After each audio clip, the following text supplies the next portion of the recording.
Good evening and welcome to the Drive at 5 on the intellectualradio.com/iHeart radio station. I'm your host, Roman, and we have a terrific show planned for you today. However, please stay tuned to Warriors Talk right after the Drive at 5 at 6 p.m. My guest tonight is the president and CEO and founder of Reran. Please give a Drive at 5 welcome to Howard Ray. Welcome to the Drive, sir. Hey, how you doing, Roman? I'm doing fine. Please give intellectualradio.com/iHeart radio station your background. Yes, my name is Howard Ray. I'm a West Sider. I've been on the West Side predominantly all my life. I spent a little time out south. I went off to college, and like Roman mentioned, I am the president of RERAN. And what RERAN stands for is Reconstruction Era Reparation Act Now, and we'll get more into it. I'm involved with the community. I want the communities to strive. Please give intellectual radio station the inspiration of Reran. The inspiration of RERAN comes from the Reconstruction era, where the former slaves, the enslaved people, were promised 40 acres in the mule, and so and that was for reparation. And so we got it for maybe 15 years or something like that, and then it was taken away from us. And so then over the years, we had a lady named Cassie. I can't think of her last name. She fought for reparations. She fought for pensions for former slaves. She wanted the former slaves to get a pension, and they locked her up. So, so now it's me, and I want the 40 acres and mule for descendants of enslaved people, because we're losing our homes, we're losing our community, and so I want to bring that Reconstruction era back. So that's the inspiration for that. The lady you just mentioned, she's still living? No, Cassie, this happened back in like I think in 1800. Cassie, I can't think of her last name. She's dead, to answer your question. But she I wish I had her last name, but her name is Cassie.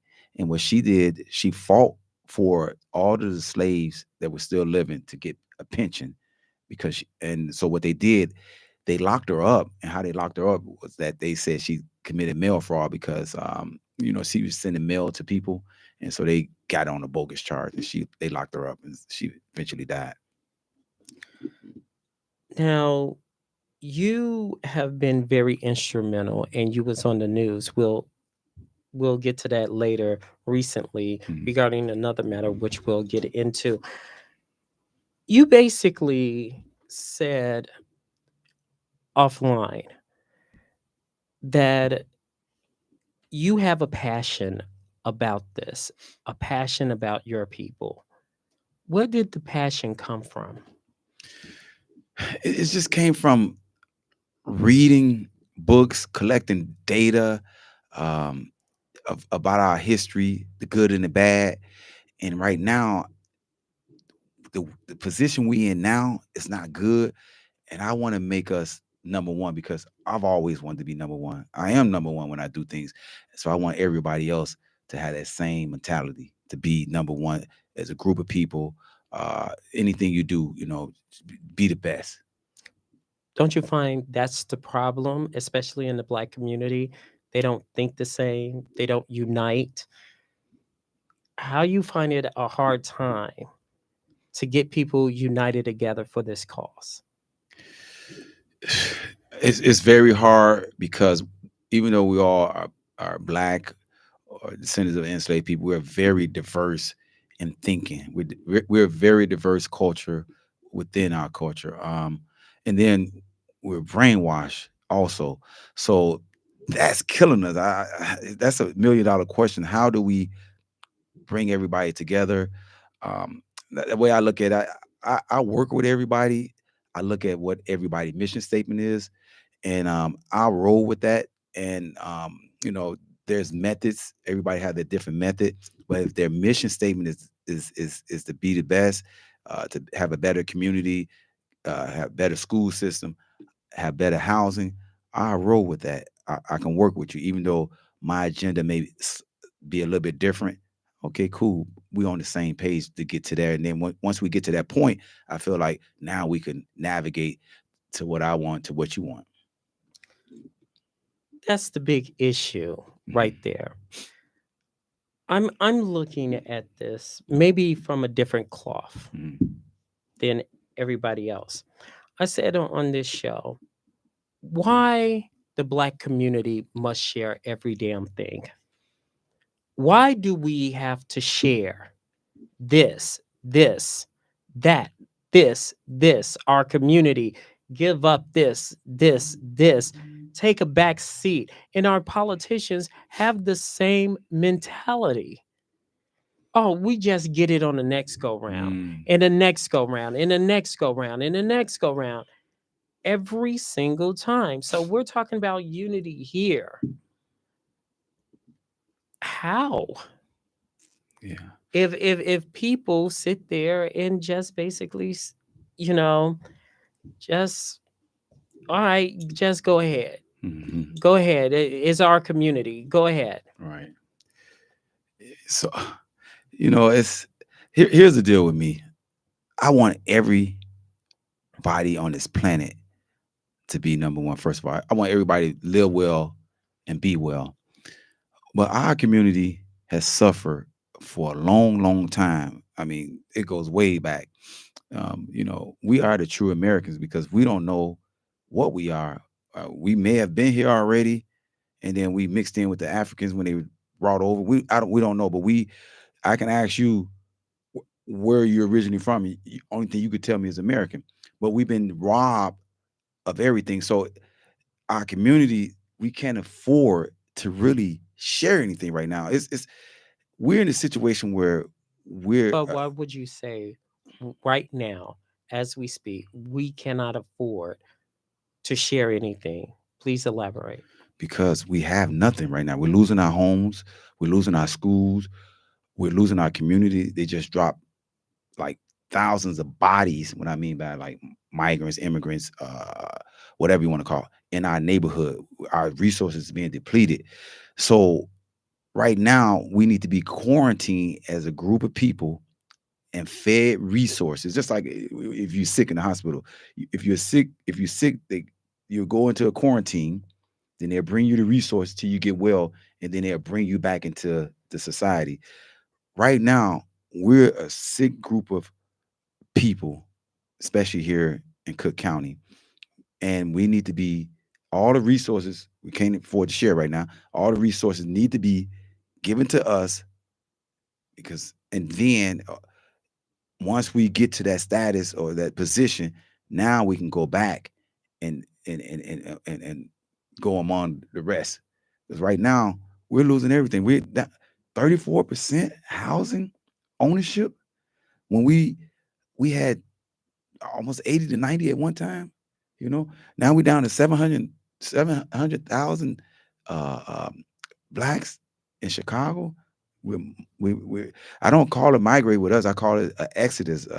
I call it internal displacement of people. People are moving out of the city because of crime and economic. So what we have here, we're struggling big time. Where do you think the struggle is coming from? Policies, policies. Give me one policy. Well, when you look at what we're going to talk about, reran, the policy of taking or tax sales when you delinquent on your taxes, they can take your home, but they're not giving. We don't have the proper um, jobs here. Jobs has been we let jobs leave, like we let jobs leave our neighborhood, like Mars. Mars on the west side. Mars was on Oak Park Avenue. Then we had the place on Cicero and Ferdinand, Bronx. Rocks Candy. When those places left, you saw But uh, that's not the black community fault. That's that's due to the policies, corporations' greed. right? And it's not because they're not getting tax cuts, because Mars received plenty of tax Mm-hmm. cuts. Mm-hmm. Looked at the record, and Brock's received plenty of tax cuts, and they was going to receive more. Mm-hmm. The problem is that they want a cheaper bottom line. Mm-hmm. How can the black community that used to have all manufacturing, but it wasn't just Mm-hmm. manufacturing, hospitals, Right. grocery stores, Right. all of those out of the community? Where did it start? Mm-hmm. Why we didn't put a stop to it? And now here we go. Majority of our money in the black community goes to the suburbs, which Mm-hmm. is majority white. Right. How can we fix that problem with rerun? Well, Reran primary goal mission is to preserve the black community. When I say preserve, stop them from losing their home. And then the other mission of Reran is to bring the community back whole again, financially and health wise. And so, what Reran, the way it's constructed is that we have sale tax in our community in Cook County. You have what, four tax levy system. Yeah, Illinois is a tax levy, Chicago is a tax levy, Cook County is a tax levy, and regional transportation is a tax levy. And when you add up their percentage, they make up the 10.25 sale tax. And so what we ran was saying, when we went to the University of Chicago and we went to a couple of other places to get some data, we estimate, it's just an estimate, it's not accurate. And that's a study I'll be willing to get down on. I'm tired of all these studies, but I'm willing to get down on this study. We came up with that there's 6 trillion transaction possibly that happens in 6 months. Sales and usage transactions that happen in 6 months in Cook County. Okay. Can Six. you elaborate a little bit more? You said six. So 6 trillion, that means like if you go buy that pen, that's a sale transaction. You buy this shirt, that's a sale transaction. You buy your shoes, you go gas. But according to Forbes, we're about to break into the $3 trillion. We're the largest consumers Mhm. in the world. We beat out every ethnicity. And that's because we're constantly spending. Mhm. We're spending outside our neighborhoods, but not within. My question is, how can we get within? You talk about sales tax. We're going to get that to Mhm. the moment, but I just want to know, how can we get within? Within, well, when you talk about spending money, when you talk about retail, when you talk about spending money, buying things, that's that's an investment. Let me break this down. So people buy stocks. They invest in stocks. They invest in buildings. They invest, but they get a return.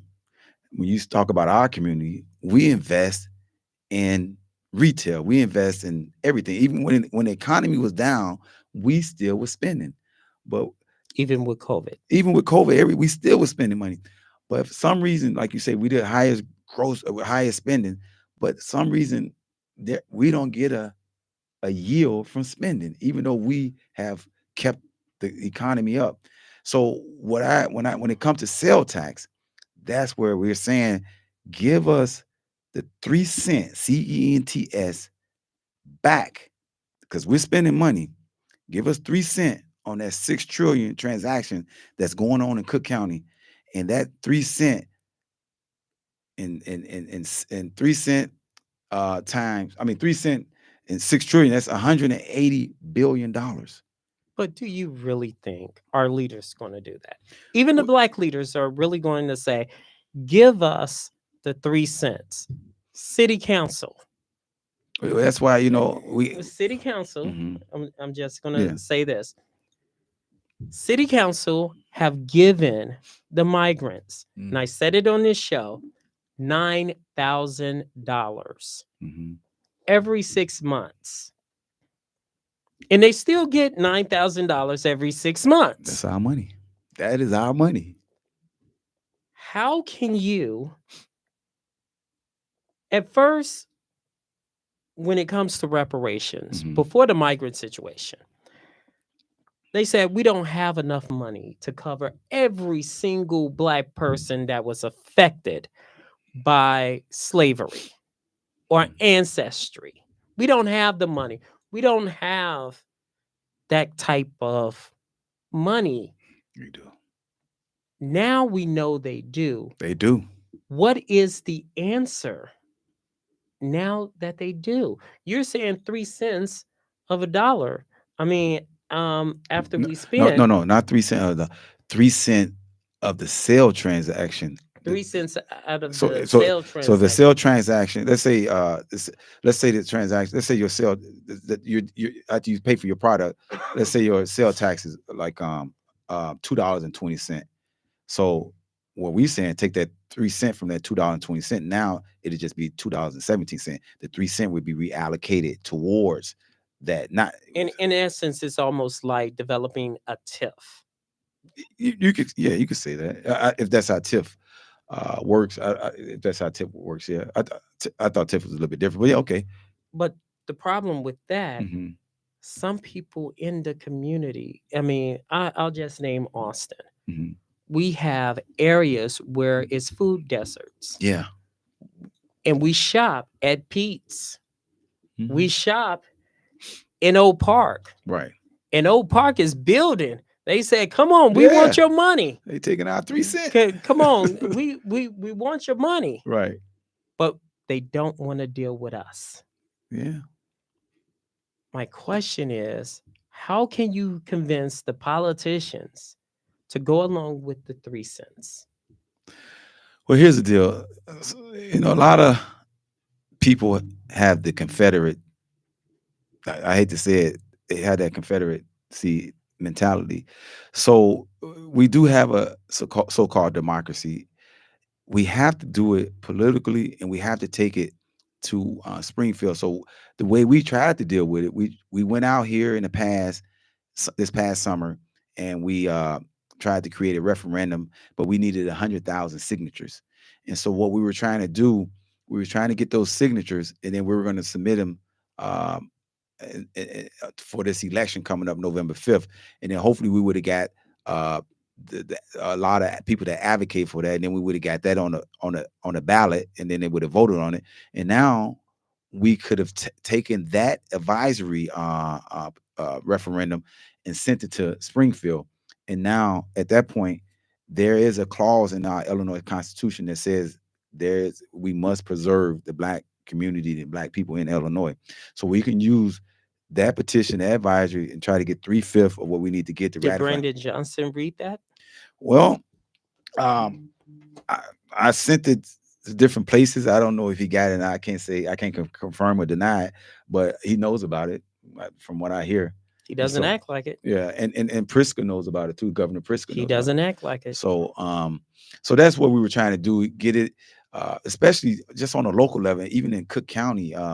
We were just trying to get it to President Winkle, and Brandon Johnson, and just Cook County, because this was basically a Cook County thing. But there is amendment in our Constitution that says we have to preserve a black community, and that's why they created the African community. I mean, African American. History. No, they have a committee, African American committee. A guy named Marvin Slaughter is the president of that. That's in house in the state representatives Yeah. So what in they a house yeah what they did, they created this or the committee. Senate. No, but they all of them voted, all of them put this committee together, the reps in the Senate, and they brought these people together. And what they're doing, they're going around doing research, trying to figure out what the community wants, and what the community wants, and how they're going to put this in the package. Kind of similar to what California did, but you see what happened in California. It's the same type of technique because California had a committee. Because we're dealing with a graham cracker caucus. Yeah. So that's why we we got to do things different, and But how can we? So I got to. So you're the president and founder of Rerun. Mm-hmm. Your passion is Give us our 40 acres. Hmm. Give us the reparation. True, true. Now, there are some people that thinks the wrong definition of reparation. They think it's all about money, Mm, but it's not. it's not. Tell us about that. Reparation, even during the 1800, after 1865, the reparation was about land. Land create money, but also reparation. This was the first time in history that we got public um, hospital, excuse me, public schools. Um, the quality of life increased after that. You see, uh, people started becoming elected officials at that time. Um, so things, the quality of life r- engaged and raised up. So what we're trying to do is bring that quality of life up, because we're not just talking about giving people money. We're talking about housing. We're talking about health benefits. We're talking about programs for sports. It's a whole plethora of things that we're talking about. And so even though I mentioned giving paying this the reran paying people property taxes, that was just to preserve. But the other money, the other, because it'd be like $1.1 billion to pay the property taxes in all of Cook County, right? For descendants of enslaved people. But the other $358 billion would, you can give $1 billion to each neighborhood or to each township, or in Cook County, from Robbins to Oak Park to Austin to Harvey. And then those, we would have directors, 7 directors in each one of those counties, and what they would do is try to figure out what is needed and wanted in each one of those communities.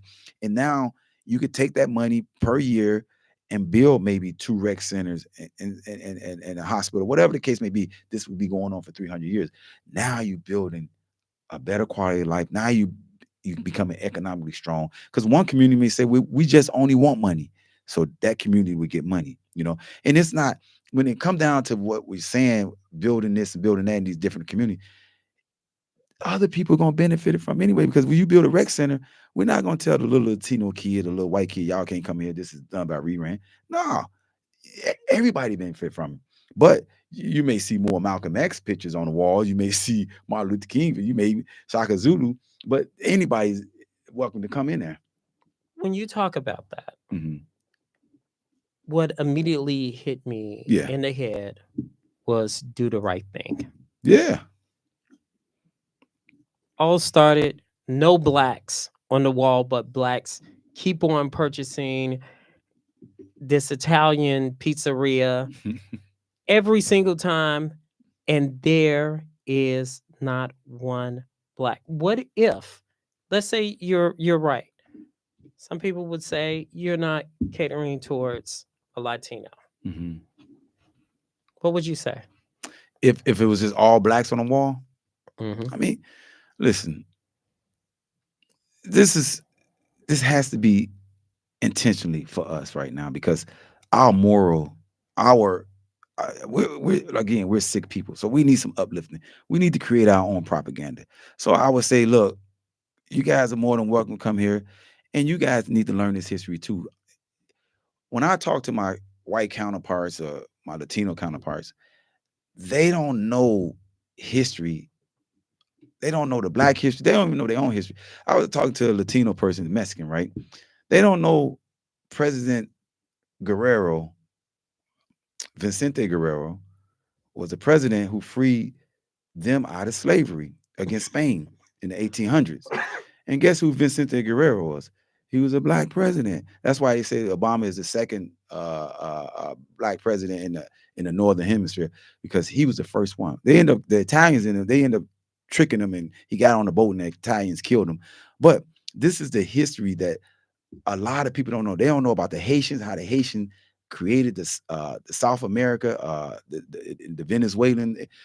So this is stuff they need to know. So when we had these posters up here, I say learn from this, because each one of these people we have up here, each one of these pictures, they they they they they influence and they created who you are right now. You know. The state of Illinois, mandatory. We must learn Black history in the schools, in Mm. the high schools. Okay. We're not getting it. Why there's not even public pressure? I understand we get the shortest month out of the year. I understand that. I also understand that the more we start learning, the government cuts the knowledge back Mm. of who we are. We go to racist DeSantis in Florida. We go to his homeboy, Gregory Abbott, and they're taking these books, these knowledge, even internet that you go into Mm. out. We cannot sit here and say that when it comes to January 1st, that's when they freed the slaves. That's why we celebrate. The Mm. rejoicing of slavery came from that. Mm. That's when they found out, January 1st. But not everybody didn't find out. So that's why we celebrate Juneteenth. Yeah. Now we're getting complaints. And I'm just gonna say this. I talked to somebody on the street and he said, why do Black people got to share every damn thing? First, we got Juneteenth. Now here comes Hispanics. Mm. Now it's like Hispanics got a full month and a half of October. Where did that come from? Mm. And it's not being racist. Mm. It's just school me because I don't understand. This just come about. But we have to fight tooth and nail in order to get Juneteenth. And we did that off the backs of what? A riot Mm. off of George Floyd. But if we was really thinking why we didn't get like some type of reparation. Mm. That's why they doing it on Juneteenth instead of January 1st. Because January 1st, what you just mentioned, is the real day that we were free. January 1st, 1861 was when the the amendment to free slave. So that is the real. If we was to celebrate on January 1st, that'd recognize every time January 1st that that we were free. We would be independent in our own country, right, or whatever you want to say. But But why won't we just call it? We call it Juneteenth, Juneteenth. Black Independence, right? Mm. Why we can't call January 1st Black Freedom Day or Black Independence Part 1 and then you have Black Independence Part 2. I don't know, but I know January 1st be a year that we want to go to court and sue for them violating the Constitution, because that's the day that it was signed for us to get that uh, freedom, and then after that the Reconstruction Act appeared. So if you do it on another date, it's not true and not real. I'm not saying it's not Juneteenth, it's not real, because there was a small group of people in Texas that didn't know about it. But for the overall government, that was the day that was it's in the books. So But do you feel I know like what you're saying. we been cheated? Yeah, you know, yeah. It's just Hmm. every single time. It's like when we learn something, Hmm. just like when we look at the Reconstruction era Hmm. that blacks fought in the war, Yeah. they didn't want money; they wanted land Hmm. Right. to till. The land was taken away from the slaves. Exactly. The land is money. Now, guess what? We rewind. Reran. No, Rewind. Okay. rewind, Uh-huh. and then I'm going to get to rewind. Okay. Rewind Uh-huh. to I would say 5 or 6 years ago. Okay. Cook County Commissioner Richard Boykin Okay. and candidate Willie Wilson, who ran for mayor, who ran for other positions, basically went to the county building, give me the list of people who owe taxes. Mm. And he paid it. At this point in time, I know you have reached out to Dr. Willie Wilson and talk about some of the things that's been going on. And I understand, as well as he understands, uh, he's not the pot of gold. He's not the Lucky Charms. We understand that in the Mhm. Black community. Mhm. But you're saying it's deeper than that. It's like we're trying to preserve and keep the homes of senior citizens. Tell us about that. Yeah, I mean, it's senior citizens. We're trying to recruit new people to get homes. Especially, we want to preserve the culture. We want to preserve us here because we built this city. You understand? We helped build this city, and we went through war. I mean, when the first blacks were forced to come from Mississippi, Alabama, wherever we came from to here, we had to go through hell.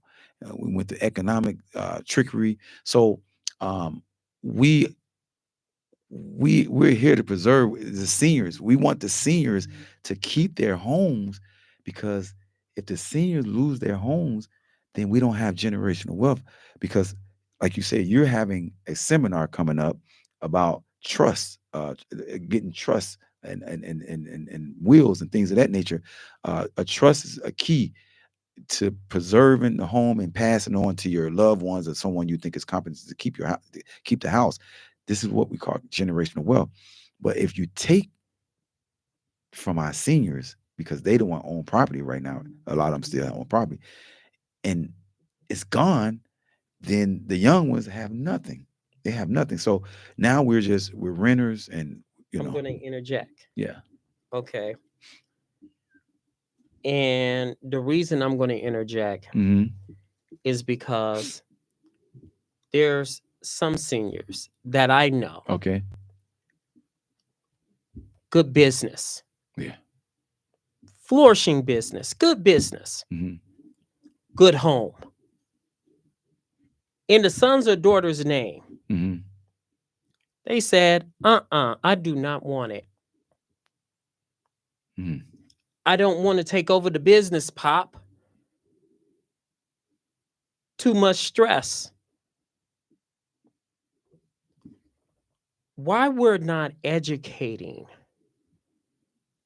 to say we're saying it's important for generational wealth, and there are people that's doing generational wealth. Hmm. And people are like, nah, I want to do my own thing.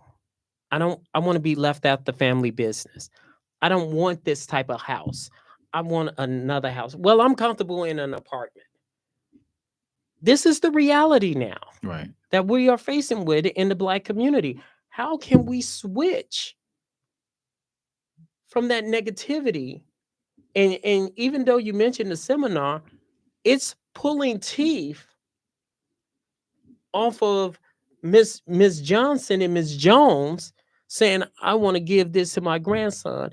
And grandson doesn't give a you know what about that home. Right. He will sell it to the Mexicans. Yeah. So I look at it like this, Ron. Sometimes your kids, they could be your worst people that you tried to raise. So I don't have any kids. All right. And when I sell all the property I have, I'm gonna look for the best candidate, or if I give the property, not sell it because I can't take the property to heaven with me. You know what I'm saying? But I would look for inspiring. It could be my cousin, or it could be the next door neighbor, and I will find out if that person is a good candidate. He's a young person, young man, young woman, and because there are some things that was handed to me that wasn't by my relatives, and I would say, hey, listen, I've been watching you. can you fulfill this? Can you do this? What is your goal? If I gave you this, what would you do? I go through that whole interview, and just by watching this person doing things over the years, I would deed that property over to that person, and say, you got a family. Here's how you get ahead. Here's what you got to do. Here's this property. Go ahead with a young man. Go ahead with a young woman. Maybe not even my relatives. So that's what we got to do. Even with these seniors, I see a bunch of seniors, kids on drugs or whatever, whatever. They got these houses. Maybe they could hook up with Chicago State and find out. That's why it's so important that the seniors and the young people always communicate, because they could go to Chicago State, they can go to any college and say, look, when I leave here, who wants to take it? I don't have no family. And that's how we got to do it, because what's happening now, as you say, is going to people we don't even know. At least you was at Chicago State before you died. Maybe you got a good month of telling your stories and your legacy. You passing on your legacy. Now that person got your house. Yeah, this lady, she gave me a house. I only knew her for a month, and she told me when she grew up in Mississippi. Your legacy is still being on earth. The legacy sometimes is like, the house is in Austin. Oh no, I'm not staying in Austin. Mm. The house is in Inglewood. Oh no, I'm not going to Inglewood. No, no, sirree. I think that's changing now. People, listen. I get a lot of people trying to rent from me. Right? This is what they're saying. I don't want to move over here. I want to stay in this community. But now they can't. They can't afford it. Um, so they can't afford it, and so they really. It's just like with the projects. When they tore down the projects, it was hell getting them people out the projects. People be like, "Why you want to live in the projects?" It was their home. So people still want to stay here, but they're being forced out. So I don't think that'd be a problem if somebody say, "Hey, I got a house for you. Here it is." I think they're you got to get the right person though, but they'll stay, because right now it's housing is at a demand. You know. I, and we're going to talk about that because the property taxes, which you mentioned earlier, is not equally proportioned to communities. Over and over and over and over again, blacks have been getting the short end of the stick. No question. Schools, 52 schools was closed. You look at the record, we're still paying those same sale tax like the school is still open. Man, what's up with that? That is the $50,000 question. Why are we not saying anything to the Cook County Assessor's Office and saying to the Cook County Assessor's Office, this has to stop now? You say? Listen, there was a guy named Bobby Bridges, and God bless him, he's dead now. Bless the dead. And then there's this guy named Tim. Oh, shout out! This is not the same Tim. Shout out to Tim. Not shout out to him, but Tim, stay strong. Your mom, y'all know your mom passed. Stay strong. Um, take care of your family. But there's another guy named Tim, and these guys they older than me, and they used to always say, well, Ray, you doing this? They was real hard on blacks. They black too. They real hard. They like, forget them. They ain't gonna do nothing. Black folks ain't gonna do nothing. They just all talk, right? And so Tim, Tim's still living. I don't know if he's watching, but Tim said we all talk. Ah, so far that's true, right? We just talk. We go down to City Hall. We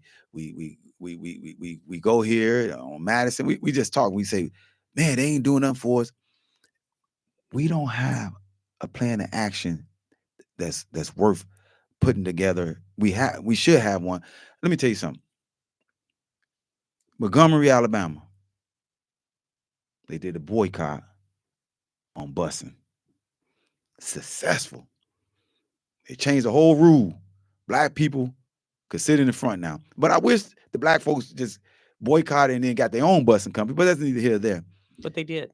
They got their own bus company. They did. Okay. They did. Okay. But did it count when as? You look at the Black Panther Party? Okay. And I'm sorry to interrupt. Yeah, just correct me on the facts. Yeah. Mm-hmm. The Black Panther Party basically was busing them. did something to get the bus, and they were busing them to their jobs, busing them even with cars. They created the lift. Oh yeah. They created. You don't have to give us money. We just, if Miss Johnson wants to go to the store, guess what? We're gonna take her to the store. We're gonna make sure she gets there. It was a phenomenon. I know what you're saying. So the Black Panther Party came later, but they did create delivery because the people had to get, so people were driving because they had boycotted. They were using their cars, but that's what I'm saying. But we could have came up with our own busing company and got rid of that Montgomery transportation. But yeah, the Black Panther came a little bit years later after that. But I know just the delivery, like the lotto, we created. We had Jiffy cabs before over here on Madison over here before Uber came. I used to I called one on. He was on Madison and right off Menard right there in that little next door to Mario's. But anyway, that's neither here nor there. When I said boycott, there's a lot of successful boycotts in America. You asked me what should we do about Maria Pappas and what's his name? Kagi. Kagi. Folks, if y'all don't like this, what Tim told me, if y'all don't like, and we had, if you guys don't like what you're getting for your tax dollars, your property tax dollars, boycott it. I mean, it makes sense, and I'm not saying, I'm just saying that's what we had that discussion about because, and I agree with Tim because the thing about it, we're paying tax dollars to demise our own community. As long and the thing is, I'm not saying telling nobody not to pay the property taxes, but hell, make it say something because we got to do something. We got to have some type of plan of action that's gonna bring them to the table and let them know that we're serious. You understand what I'm saying? Every single time there's excuses. He said that we didn't have the right type of equipment. And I said this on my show plenty of times. When the Cook County assessors says there's a delay on your tax bill, Right. we're in trouble because they're going to assess from last year and they're Mm-hmm. going to raise it up. Mm-hmm. And they've been successful in doing that. Yeah. You talk about reparation. I'm trying to figure out where's the lawsuit? Well, you know about hey, any lawyers out there, please contact me. I run another organization, West Summer Park Community Coalition. I've always said we should have an injunction on what's going on now, where the property taxes that it should be an injunction until on paying the rise in cost of the property tax, whatever it is now. That's what we should pay. Since I mean, don't pay anything higher than what they're asking for now. That's what the injunction because we need a lawsuit, but we need lawyers. We don't have any lawyers that represent us. It's always, oh well, or there's not enough money involved for them to get paid. Lawyers, you own homes too. Come on, you got the black women lawyers, you got the NAACP lawyers. You got all kind of lawyers that claim they represent the blacks, right? But where are they? Yeah. Where's the NAACP? I'll give you a flashlight. We can go looking for them. Where's the Urban League? I don't. Oh, don't even get me started. But yeah, that's a good Where question. are they? They there, but they just don't want to. There's plenty of issues that's been going on. Yeah. Disrespecting the black community. Mm-hmm. If we haven't learned anything from the migrant situation, is the total disrespect from our own politicians. Yeah. The disrespect of property taxes, Mm-hmm. the disrespect that, we got to sacrifice our children's recreation in the parks. Yeah. And we got to bite the bullet. And I said to myself when I saw that, the devil is a liar. And we constantly have to sit there and hear on the news a 15-year-old got shot and killed. Mm-hmm. And now you have a mayor that wants to take away their recreation. Mm, And this is what I'm talking about. right. You know, I was out there with you. You campaigned hard for that recreation, Amundsen Park, during that time when you fought to say that park. You guys did a good job. You know, I there was the what was she's Department of Immigration. I think her name Beatrice. I can't remember all the people names now, but I submitted a proposal on how to to the mayor and to the deputy immigration on how to circumvent all that. And my proposal, it made a lot of sense, and it Even basically, the media said it made a lot of yeah, sense. it was called migrant mitigation plan, and and basically what it was to place them either at the Cook County um, jail center, but not the jail, but there's a big vacancy of jail since they let a lot of people out. This is in the beginning when the migrants started coming here. There's the I can't think of the name. That There's probably like about six buildings that was open that was on the east side of California where it was the opposite side of where they was holding prisoners, right? So those people could have been taken to those reformatory. They could have slept there because it would have housed almost 10,000, 5 to 10,000 people. They could have been vetted. They could have been fingerprinted. It could have been. They could have been until whatever's going to happen. But we started getting the measles. It's all kind of stuff started going on without them being vetted, right? So why not contain them until we find out what the plan is? The So problem is they didn't have no they plan. didn't have a plan, right?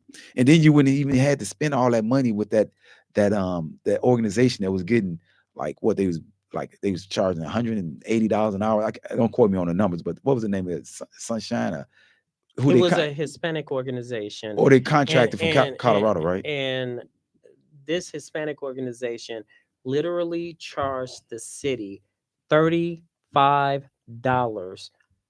for a 24 package bottle of water. Okay, $35. we just misspent. But Mis- that's but again, it goes back to what we are talking about in discussing the mismanagement. Where is the leadership? Now, reran, you got opportunities that's coming up. Mhm. One of the opportunities that's coming up is with E2. You was on the news discussing the E2 and what's going on with E2. Please tell us about that. Well, right now, when I was on the news, like I think it was last week, they're discussing should the building be torn down or should it be left alone? And the city wants the building to be reserved because it's in a historical landmark location. The whole block I think it's the Fiat Motorola landmark. And then there's an owner. He wants it torn down because he wants to put up a senior home or some type of living center. He's telling the families that he wants to tear it down because he wants to put 21 floors up, and then he can name each floor by each of the victims that died in E2. And for you guys that may not know, E2 was a nightclub where 21 victims died, and because um, it was a stampede, and my brother, he was one of the victims. And so at this hearing, they invited the families to come down there, and they wanted the families to side either with tearing it down or preserving it. And so a lot of the family members they were undecided. They are undecided. We're still reaching out to a lot of family members because a lot of family members, we never got psychological help, so we still experiencing post traumatic. So when you talk about it, we just instantly start crying. So we haven't got that mental health that we need. So a lot of families, when you talk to them or try to call them, they don't want to have anything to do with it. So we trying to get that done, get them back into the mix. But one of the things our position was that we just want whatever is done, that our victims' name and memories and legacy will be preserved at that location.